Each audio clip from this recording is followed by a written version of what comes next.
What's up? My name's Kyle, and today we are going to talk about how to install the Govee system outdoor lights. Now, if you're watching this, you don't need me to show you how awesome it looks. We all know that it's a nice looking set of outdoor lights, way better than just normal Christmas lights, and with the added bonus of it being up all the time. But, obviously Govee sells this as a permanent product.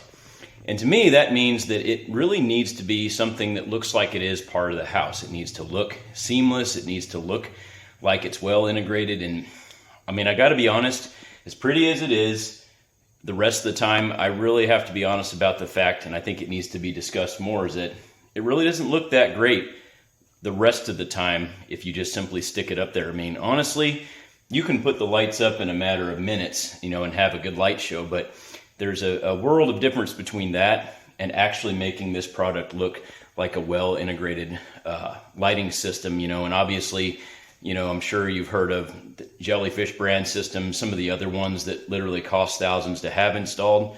The good news is you can pretty much get that same level of quality and appearance with this product, but you're going to have to take some additional steps. And so today we're going to go over that. I have about a 2,500 square foot, 2-story house, top and bottom floor. And my system required that I got 2 Govee controllers. I found that it was necessary to have 2 controllers. And I will say, honestly, in some cases, you'll find that that's much easier. But, we're going to go over how I did this. And I'm going to show you how to install this system and make it look really nice. But first, really, it requires some planning. So let's flip this camera around and let's just show you some of the tools here. All right, well, wasn't able to flip the camera, so we'll just continue in this mode here. So as you can see, what you're going to need is going to be paint in your house's colors, paintbrush. Have that ready to go. You're also going to need a pair of wire cutters, possibly a pair of locking pliers, definitely staple gun, caulking gun, and tape measure, and also, screw drill, one with a paddle bit, one with a driver. You're just going to need these things, and also tape measure, because part of really getting this to look right is you're going to have to measure where you put the lights, because I'm sure one of the added bonuses that you might find is that if you position the system well, you can turn on individual bulbs and literally have basically a spotlighting, downlighting effect when you do that. But that only really works if you center bulbs correctly with your architectural elements of your house. So anyhow, I'm going to go ahead and do a little walkthrough here and show you basically from the start of the system how I put this in and how I got great results with it for a professional looking install. So firstly, let's go up to my attic. So what do we always say? Work smarter, not harder.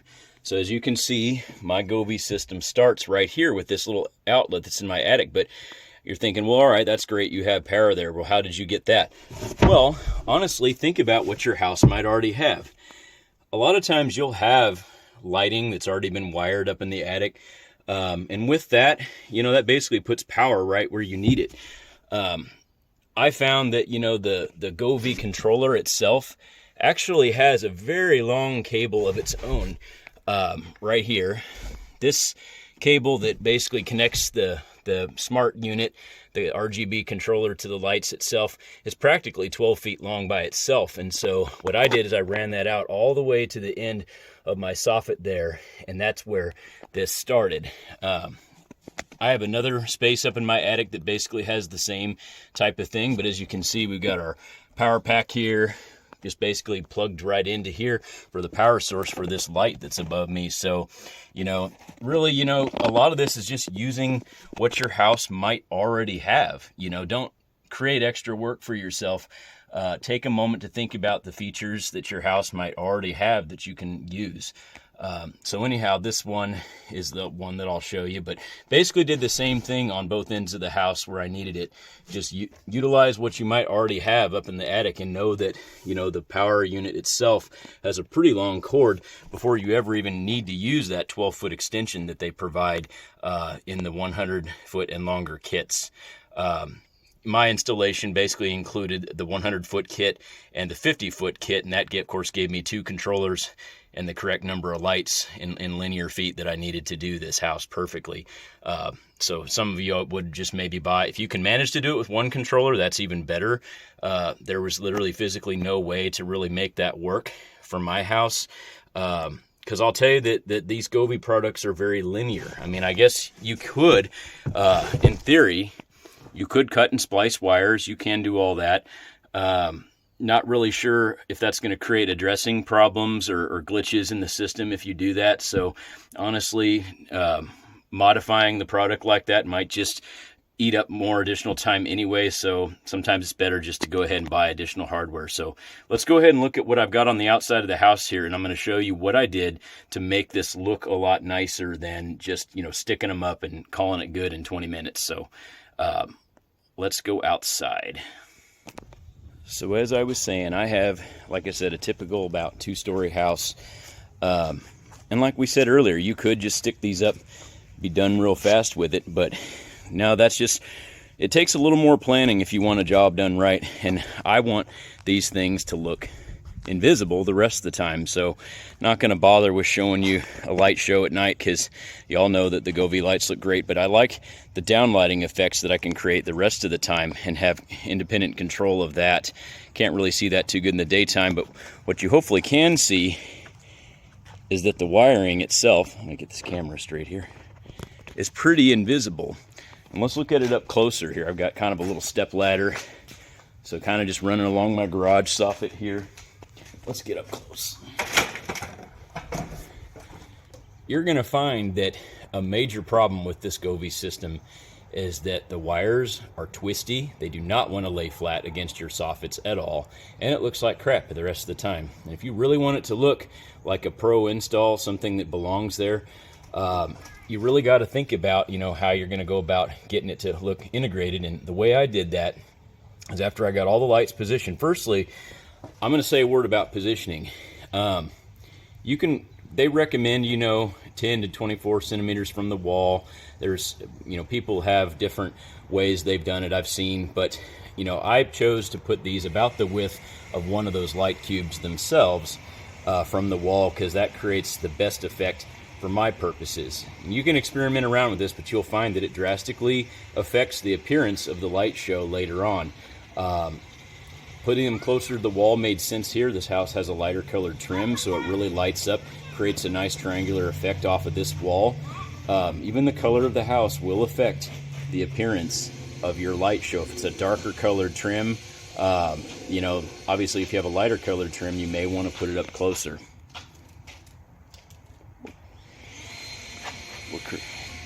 So what I did with this is I stapled the wires often 2 or 3 times per, and that got the wire to lay flat.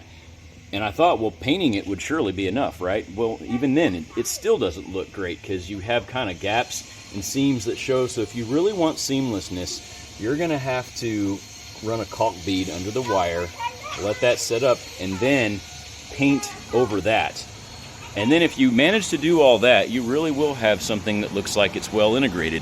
A note, like when you get to the ends, kind of like over here, you will find that drilling holes in the soffit gives you a nice little cubby to tack wires up in there, because you're going to have bulky electronic connections and from one place to another, and every time you have some of that stuff showing, that's obviously the stuff you don't see on the Govee box when you're looking at that thinking how nice that is. Well, if it's something you're going to have up all the time, you want it to look permanent, you're going to have to think about ways to hide that stuff. So don't be shy about taking your paddle bit, drill a hole in the soffit, tuck the wiring up in there, and then when you're done with that, go ahead and fill the hole with caulk, paint over it. I didn't think that this was going to require painting tasks when I went to go do this, but honestly, that's really what it takes to get it to look right. And I haven't seen anyone suggest that. Now, I will say this house has wooden soffits underneath. If your house has vinyl siding, I'm sorry, but everything I've told you here might not be all that useful. But for folks that have fiber cement board, typical wood underneath your soffit, this is for you, and anyhow, that's about all I had to say about this, but just wanted to get out there that in its native form, this product really needs some additional user input to get it to really look nice. And I have to say I'm quite pleased with it now that it's fully installed. Sticking the lights up went really fast. Getting it to look nice, that took quite a bit more work. But if you plan it out well, just think about the features your house has. Basically, you know, you're going to be able to get this to look perfect and be really proud of it. So anyhow, thanks for watching my video. I hope this helps you make an informed decision when you're looking to buy this product.